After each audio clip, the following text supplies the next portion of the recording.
Okay. Cool. All right. Commissioner Barnes has joined. We should be at quorum. Let's go ahead and get started. So thank you all again for your patience. Happy New Year. Welcome to 2025. I'd like to call to order this January 2025 meeting of the Maryland Lynching Truth and Reconciliation Commission. I will quickly go down and just acknowledge the commissioners who are and staff who are here. So Commissioner Amy Millen, good morning. Commissioner Vice Chair Chavis, good morning. Commissioner Haley, good morning. Let's see, Commissioner Hughes, good morning. Commissioner Barnes, good morning. Commissioner Armenti, good morning. Commissioner Coles, good morning. Commissioner Parker, good morning. Commissioner Davidson, good morning. To our staff, Trish, good morning. Sophie, good morning. Let me see, make sure I get everybody. Family at Maryland State Archives, Hannah, good morning. All of y'all, appreciate y'all. Event stream team, you pretty much staff at this point. Good morning. Thank y'all for being here. I appreciate you all. Commissioner Barnes, you have your hand raised. Yeah, all those links, none of them were. I had to go back to the September meeting to get the proper link. Okay. So I don't know what happened, but just to let you know for the future meetings. Got you. No, thank you for that. I'll accept responsibility, so I will make sure that the link is updated, certainly on the agenda moving forward. I just assumed it was correct. Don't assume. That's where we get into these situations. So thank you for that. And I know that was an issue for a couple of other commissioners. So again, my apologies for any confusion there. Commissioner Haley, I see your hand. I just want to know, Iris, which did you go to the actual MLTRC website and click on that agenda? Because that's what I used, and that was working. I think the rest of my staff used. No, I went with the email that goes out. So yeah, maybe I could go to that, and then I won't have any problems. Okay. I just, generally speaking, that's what I do, because sometimes I'll have it inside, and I think, well, maybe I can get to it because my computer is just remembering it. But I even myself, I always go to the actual MLTRC website and okay, I'll do that from now on. Thank you. And if there's a problem, then kick me. I'm gonna find you for that. Okay, fine, thank you. I had something snarky to say. I forgot it. All right, anyway. Probably a good thing. Right. Yeah, it's a good thing. All right. We're recorded. Okay, right. Okay, really quickly, Commissioner Stevenson, good morning. Thank you for joining us. So good morning. Yep, absolutely. Moving along with our agenda. The December 2024 business meeting minutes, I'm not sure whether they were received in time. My apologies if they were. So in the absence of me knowing for sure, we'll table the approval of those meeting minutes. So moving along with our agenda, going to chair's comments and a soul check. Well, Happy New Year. Welcome to 2025. I don't know what the hell is going to happen, quite honestly. But I'm glad to see y'all. And I will remain faithful to you all in terms of doing this work, because we always knew it was important. It's definitely more important now, not just chronicling this history, but making the connections with what's happening literally right now. Don't need to go into details. We'll leave it at that. But I'll just say, keep the faith, keep your strength, keep your togetherness. Connection is going to be important now more than ever. So find those moments of joy, find those moments of happiness with yourself and with others. And I think many people will learn what's truly important in life and in this world, and we'll do what we need to do to uphold that, because that's the ultimate truth. So with that, I'll also say thank you for the flexibility, the diligence that was exuded on Saturday. Certainly, we did not anticipate that it would be a quick shift from in-person to virtual. So much love to Commissioner Millen. Much love to Trish Floyd. Much love to Event Stream Team, Baba Jimmy, you and the family, y'all do your thing. Much love to all of our commissioners, to our participants who put on this hearing. My apologies for my absence. I was living vicariously in the hearing in Mexico. But I look forward to hearing just how it went and reflecting on it, and certainly preparing ourselves for the next hearing in Prince George's County in less than 2 weeks. So with that, I will open the floor to any other commissioners. If you have anything that you want to get off your soul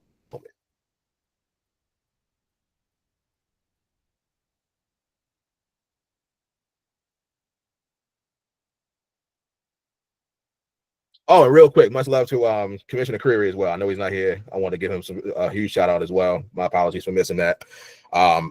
This is how we get stuff done. So your work is definitely again appreciated, understood, recognized, all of those things. Anything that commissioners would like to share at this point? Yeah, I was just going to echo your sentiments, David. Special thanks to all those who came through on behalf of the commission this past Saturday. So thankful for your leadership and your ability to pivot.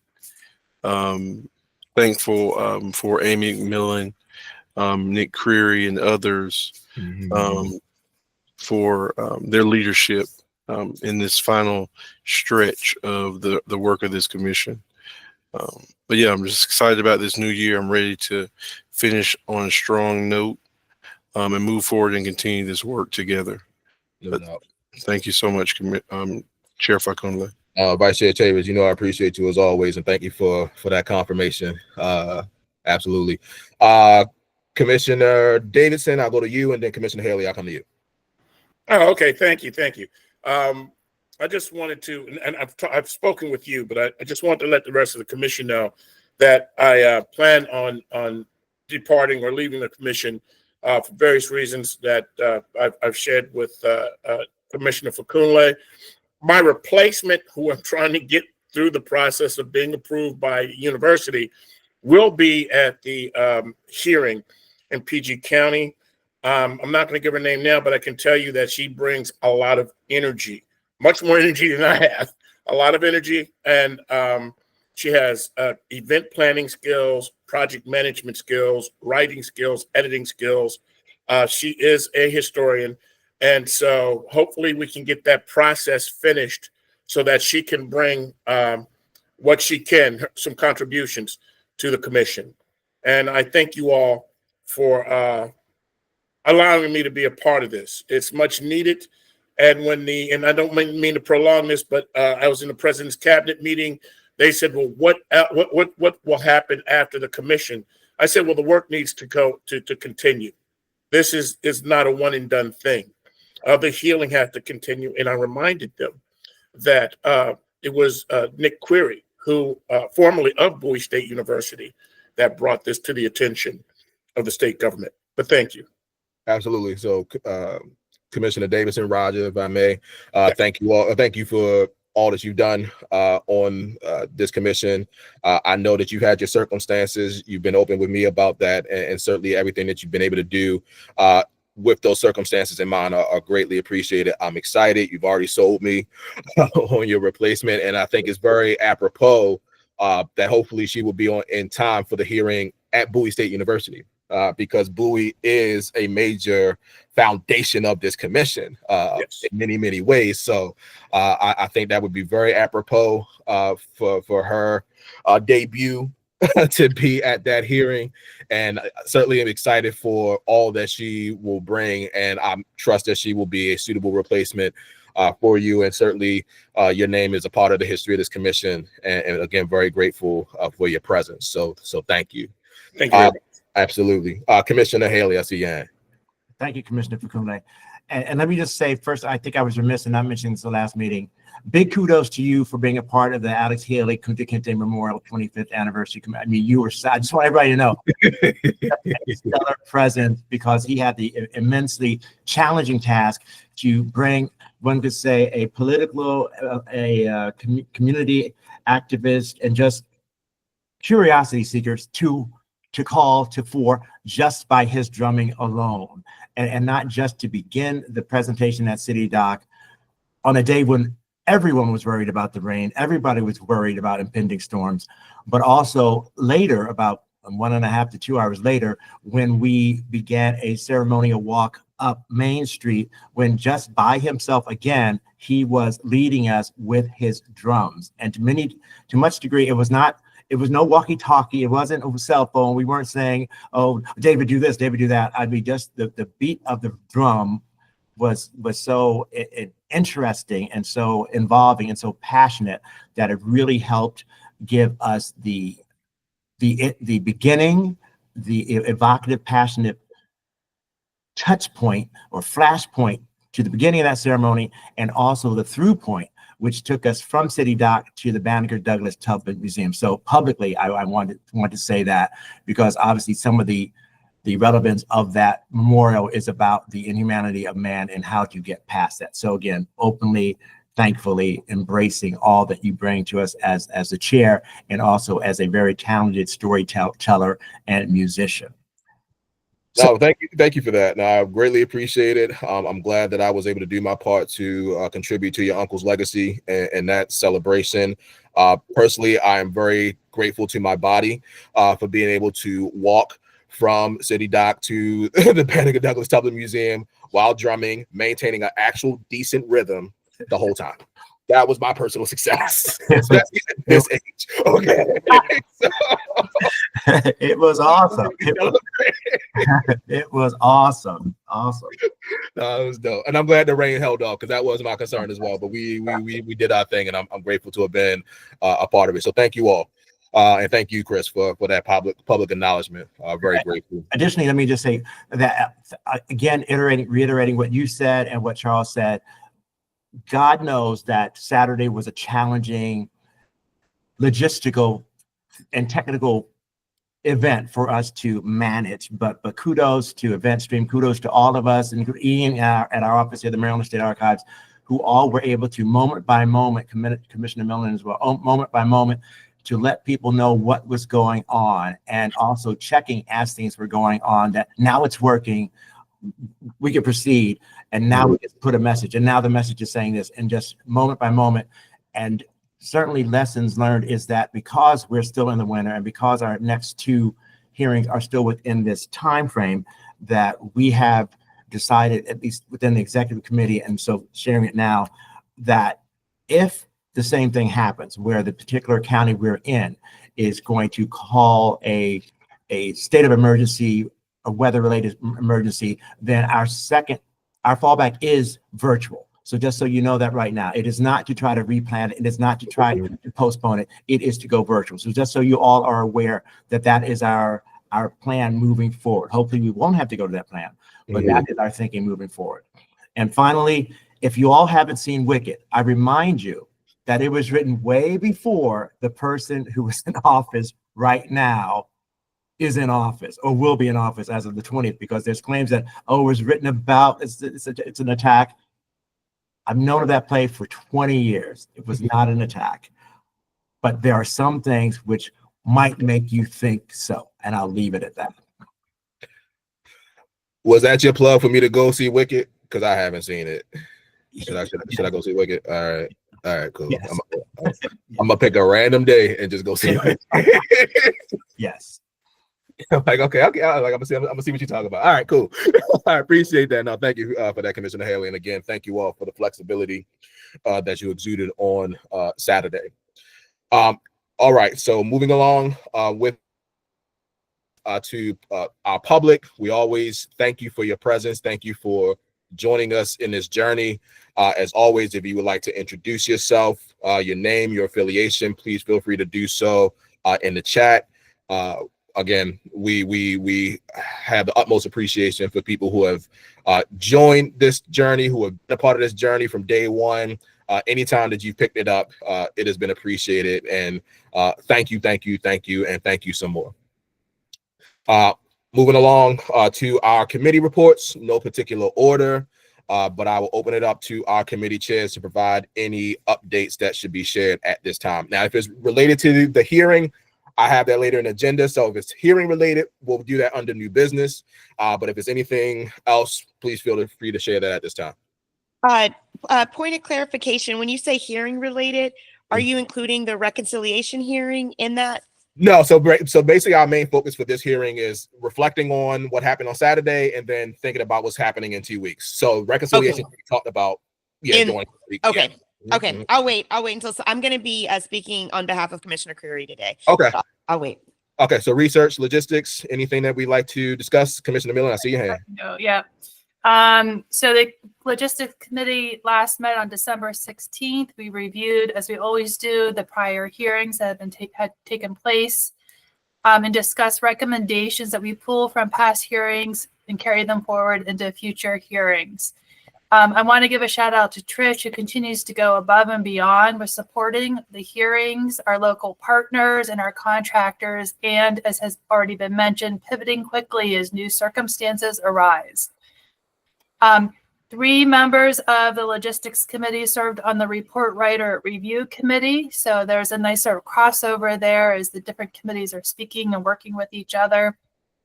And we also discussed at that December 16th meeting, what would the continuing role be for the logistics committee after the county hearings and the reconciliation hearing is concluded.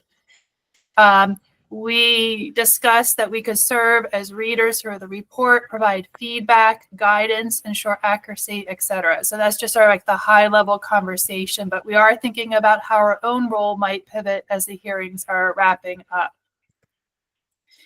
I'm going to just table my comments about Howard County for the moment per your recommendation, Commissioner Fakunle, and just move on, just announce right now maybe that January 25th, so a week from this coming Saturday, is the Prince George's County hearing.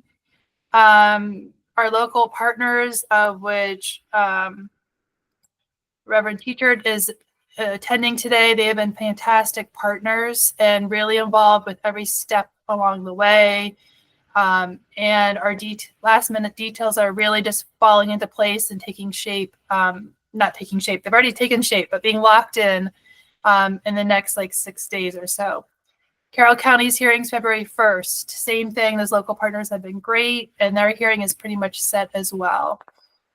Our next committee meeting is January 27th at 3 p.m. And as I said, I'll hold on to my comments about Howard County when that comes up in the agenda. All right. Thank you for that, Commissioner Millen. Commissioner Haley, regarding anything regarding research? Not really. We canceled the last meeting because we were heading imminently to the Howard County hearing. So we decided to table that and just make ourselves available for any last minute details. Moving forward, probably I'll just say that, which I haven't before, that my participation in it will be generally giving the historical background of lynching research writ large, which leads us into our commission, and also to remind people that it's not just about our work, it's about the work that you, the public, have done and will hopefully continue to do. We encourage you, and if anything, what we have done is meant to and intended to recognize, preserve, and inspire you to move forward and motivate you, the public, to move forward and to remind and inform people of the contact information they can use, including our website, the Maryland Lynching Through the Reconciliation Commission, where they can continue to send any information that they have known, but for whatever reason, decline to reveal at this point, but maybe after the commission's over, they'd feel more open or more anonymous that they can send this. But generally speaking, that will be my mode moving forward, along the lines of the communications and the assistance of Heritage Associates to continue to find, when possible, descendants of both those against whom these crimes were conducted, and also descendants of those persons. And even in the last case, a descendant of a lawyer who defended or sought to defend Jacob Henson. That those are the ways that we're really looking forward to more research input. Primarily here at the archives, it's about gathering all the information we have and making sure we have it now, making sure we have it available, accessible, and easily identifiable for future, I'll just say in a big grand way, future generations who may want to study this. Thank you for that, Commissioner Haley. I appreciate the update. Commissioner Coles, on behalf of Reconciliation. Okay, thank you. Stepping in on behalf of Commissioner Creary, as always. I apologize for the background noise that I always have of little voices and Mickey Mouse. But so we are moving forward with trying to plan a hearing focused exclusively on the topic of reconciliation and what that entails and what it would look like. And so we have planned this to take place at the Reginald Lewis Museum on April 5th. And we are currently discussing a slate of panels that would feature experts in different fields that could inform our analysis on the type of recommendations we would want to make. Currently, the panels that we've identified as possibly having are a panel on, I'm so sorry. Let me see if I can, maybe if I move into the playpen, he'll be quiet and you guys can hear me a little better. Sorry about that. I know. I understand the struggle. I truly. We all do the best we can. Okay. So we're looking at having a panel of legal experts that could talk to us about anything that we would just want to be aware of from a legal standpoint to make it more likely that our recommendations would pass legal muster if and when, and the probably high likelihood they are challenged, the legislation is challenged. And so just thinking about what's the factual predicate that we need to make sure we're including in the report? What's the, the nexus between the harm we're identifying and the remedies that we're proposing? What are any like due process challenges that could be raised? And so just thinking about it from the end game of how do we protect our recommendations on the front end and make it harder for someone to challenge them. So thinking of putting together a panel of legal experts that can help us think through those issues and flag potential pitfalls for us. Another panel would be on experts of reparations. And so those are, different academics and scholars that have done a lot of research and writing into Black reparations, or even studying models of different reparations that have occurred internationally and giving us some insight into what's succeeded and what hasn't in those contexts. Another panel would be to hear from community advocates and community voices, and really just hearing directly. And I know we've done this at every county level hearing that we've had, but this would just be another opportunity to hear from people about what they think it would take to bring about healing in their communities as a legacy of lynching. And so there's two additional panels that kind of go to the institutional reforms that we want to make. And one is a panel of focused on criminal justice reform, possibly split into two panels, one talking to state actors like the people that are involved in the Maryland Police Training and Standards Commission, as well as that lead police unions and the state prosecutor as well, that would be responsible for prosecuting law enforcement when they are violating standards. And then another panel on criminal justice reform would be hearing again from the community perspectives on what types of reforms they think are necessary.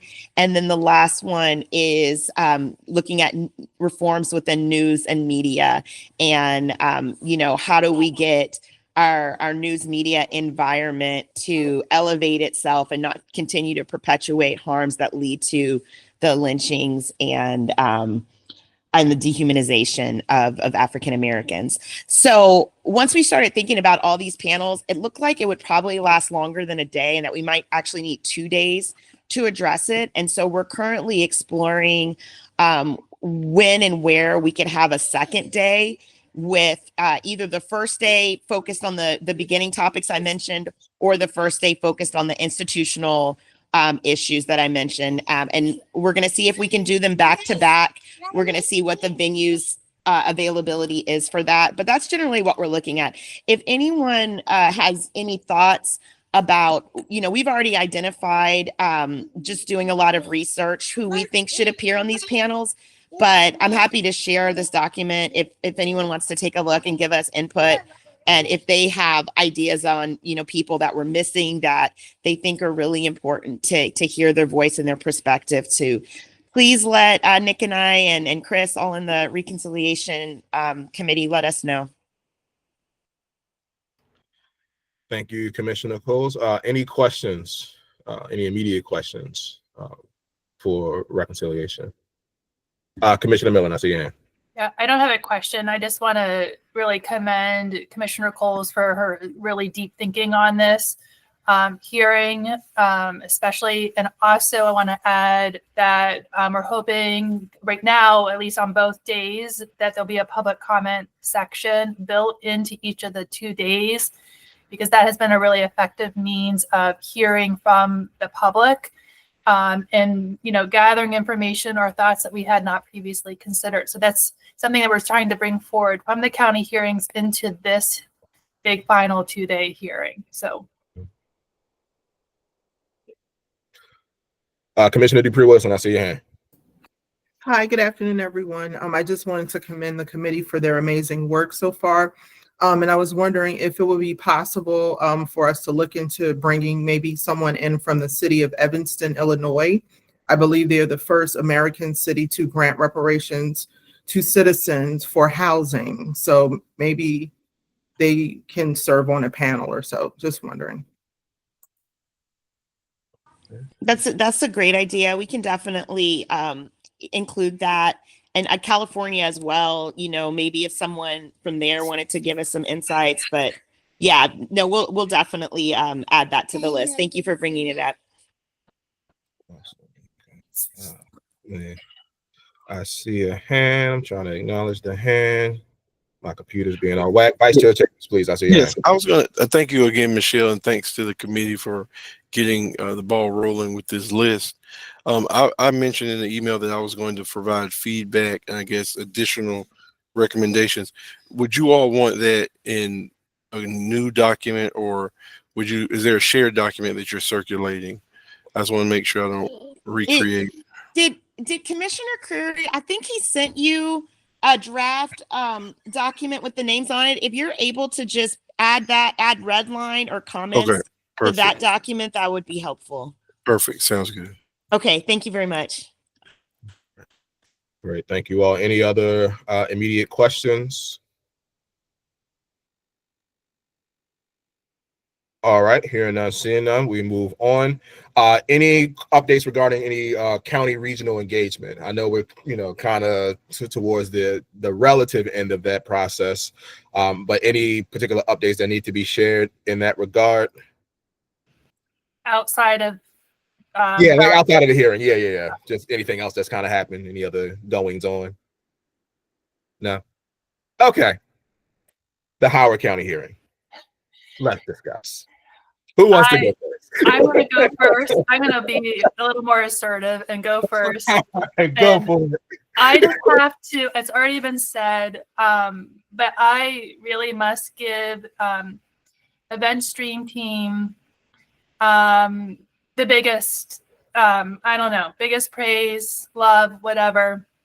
And I don't know the true stories about what happened on Saturday morning, but I believe that they probably left their home at roughly 5 a.m., drove to their storage unit only to have to shovel out all their equipment, to drive to Columbia, to have to shovel to get the equipment from their van into the building, only to set up, be completely done at 8 a.m. to receive the call that Howard County went into a snow emergency, to undo all of it, get back home, nearly avoiding a car accident, to then set up for a virtual hearing. So I just that is a small, high level bit of what I know. And I see Jimmy sort of laughing. Saturday was a hard day for that team in particular. And I know that a lot of people were aware it went, why didn't we start at 11:30? Why didn't we start at 10? There are reasons, and I just want to appreciate everybody's patience, from the commission, from the commissioners who drove to the venue only to learn that it was not there, to Delegate Hill, who was testifying, who drove to the venue because she missed the email. So that is just like a small little piece. And then to go on, yes, Maryland State Archives staff, juggling with Jimmy and the Event Stream team on making sure technology, Hannah Lane helping me with fielding public comments we actually had public comments come in on the virtual hearing. So everything worked as it should. I just want to emphasize that everything worked as it should, and we're going to take our lessons and carry them forward and apply them to PG County and to Carroll County for that what if. situation. So I just, and then last and really importantly is, again, Trish, calm throughout the entire thing, very calmly informed me this is going to be a situation on Saturday morning at 8 a.m. and never hesitated, calm throughout the whole thing. And that set the tone. So Trish, thank you. So that's my personal shout out. Maybe that's my personal soul check, but I had to hold it until this moment. So as I said, we're going to take any lessons learned. I don't really feel like this is the right venue to unpack the lessons learned. I feel like that's a good logistics committee task to sort of, what have we learned? What can we carry forward for the next few hearings? And otherwise, I have to say, everybody who is scheduled to testified, except for 2 folks who, for whatever reason, decided the virtual option was not going to work for them. Otherwise, the hearing went as planned, and we ended by 2:00 on schedule. So thank you. That's my summary. Now, dig it. Thank you, Commissioner Millen. And certainly I will back up everything you said, just knowing the people involved. See, I can go with the personal thing. Baba Jimmy, Mama Offset, like I know y'all professionals to the end. So y'all did everything y'all needed to do. I'm not surprised at anything that I heard. So thank you again, Trish. You a rock as well. Appreciate all the flexibility that went into making sure that this was pulled off. Commissioner Miller, as you said, I'm sure there are plenty of teachable moments that will be unpacked, so that will happen when it needs to happen. But in this moment, we can certainly celebrate that this was pulled off, which I think should be celebrated. And just any other highlights that want to be uplifted, certainly want to make space for that. So any other thoughts, reflections? Baba, Jimmy, Mama, Offset, y'all the stars of this particular hearing, apparently. So anything y'all want to say? Trish, you too. I'm like, you know what? We just gonna open the floor. Anybody who got anything to say about this hearing, go ahead and say it.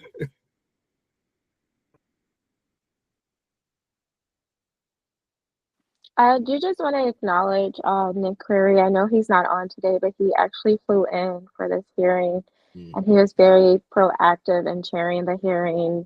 So him and Amy, again, did an amazing, wonderful job. And also all of the commissioners who showed up for the hearing. Really want to shout out everyone. Everybody was all hands on deck. And yes, Jimmy, I'm going to also give you your flowers. You all did an amazing job, and Ian as well. Just very receptive, all of the commissioners as well. So thank you all. No doubt, no doubt. I just want to say it was a pleasure. Yeah, It's always a pleasure to work with the commission.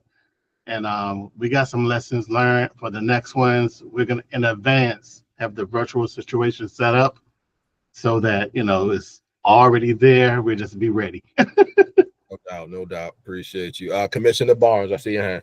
Yeah, I was wondering, I know like with schools and universities, they have a certain time they need to report whether the school's going to be open or not. Could we decide on a time that we announce whether we're going to go virtual or be in person, maybe like 7:00? Because I guess the message went out just as I was walking out the door, and so I didn't see it. And it wasn't announced to us until after 8. And so, 8:00 was going to be my goal. That's what we discussed internally, because that would be 2 hours prior. And then Howard County changed it after that deadline. It was out of our control completely. Well, yes, that I understand. But commissioners have to be there before 10:00. So if we could make it like 7 or 7:30, that would be a little better, so that we aren't rushing out the door. And some of us have a good distance to drive. I agree. At 7:00, the hearing was on. Yeah. It all changed. This was just an anomaly, huh? Yeah, this seems like an extenuating circumstance. Yeah, more than anything. But I guess if we see what the weather is doing, then we can, whether they say it or not, make our own decision. I think that's certainly something that we can take into consideration. Now, we know that weather, especially in this state, can be all over the place, because even up to, I think, the night before, it seemed like, and I was looking even from Mexico, right? It was looking like, okay, it looks like it's going to be no more than an inch of snow. I'm like, all right, this will probably happen. Then I'm seeing a flurry of emails Saturday morning. I'm like, oh, Okay, so I think we can do our due diligence, and I trust that we will do our due diligence when it comes to making this decision. But there's always and I'm going to use a research term, the confounder of Maryland weather. Okay, this is like, again, if this were any other Yes, state, I maybe know. there'd be a little bit Everybody, more I mean, prediction. Yeah. So I think what we've learned is that this was truly an extenuating circumstance. I don't think this will come up again, right? Not just because we don't have that many hearings left, but I think this kind of bringing together of all these different dynamics just won't happen again. So nevertheless, there will be lessons learned that will prepare us just in case it does happen again. But my thought is, it won't. So the hope is that we don't put commissioners in a situation as was described on Saturday, because we know that's a huge inconvenience for everyone, not just commissioners, but everyone involved. And I was glad to hear that there were so many commissioners that were attending in person, right? So it kind of sucks, right, that when we have this big attendance, we have this issue. Definitely don't want that to happen again, and I trust that we'll be prepared should it arise in a week or so, and certainly the week after that. Hopefully it doesn't, but again, I trust that we'll be prepared. Any other thoughts on the Howard County hearing? All right, hearing none, seeing none. Let's talk about the next hearing. So for Prince George's County on the 25th, any remaining thoughts, discussions? I know Commissioner Millen, you said pretty much things are ready to go, so I just want to make space for any other things that should be uplifted during this full meeting. And if not, then hey, we'll see everybody, as many people as possible, at Bowie State on the 25th. But anything that needs to be discussed at this time regarding that hearing? Yeah, is Commissioner Davis on? I don't know if you want to add anything as a liaison. Commissioner Baker, the other liaison's not here today. She's got a conflict. But I think that the hearing is, as I said, reflected is been very well planned. Reverend Teachard is and her team at Prince George's County Lynching Memorial Project, very actively involved. It brought forward lots of great ideas and connections. It will definitely run the full 4 hours. And if you come early, there may be some stuff happening in the lobby that will provide sort of set the tone and context in an artistic way. So a lot of thoughts, both during and good thinking during the hearing, as well as the spaces around the hearing before, during the break, and afterwards. I don't want to give too many details away. You got to come to experience. I'm not sure, my Commissioner Davis or Reverend Teichert, if you want to add anything, I would invite you to unmute. Hi, Amy. I was going to say, I think you covered it. I'm really excited about the Prince George's County hearing and look forward to the day that we have coming forward. And I know that Reverend Teichert may actually have something that she wants to share. But otherwise, thank you for giving me a moment. Reverend Teichert, if you'd like to share anything at this time? I would be happy to. I can't see how I'm going to turn on my video, but I can talk. Oh, here it is. Yes, I just want to express thanks to you all, Trish and Amy and Maya and Lindsay and Chris Haley for all the support and tremendous work and details that have gone into it. And it's just a lot to plan for. I can't believe it. And I'll be so glad when Sunday, January 26th dawns and there had been no snow or any rain on the day before. So thank you all so much.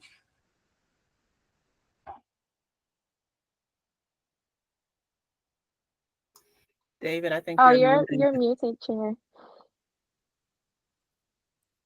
I told y'all. Okay. Reverend Teichert, thank you so much. And I share that same excitement for this hearing at Bowie. I know that it will be as meaningful as we all want it to be.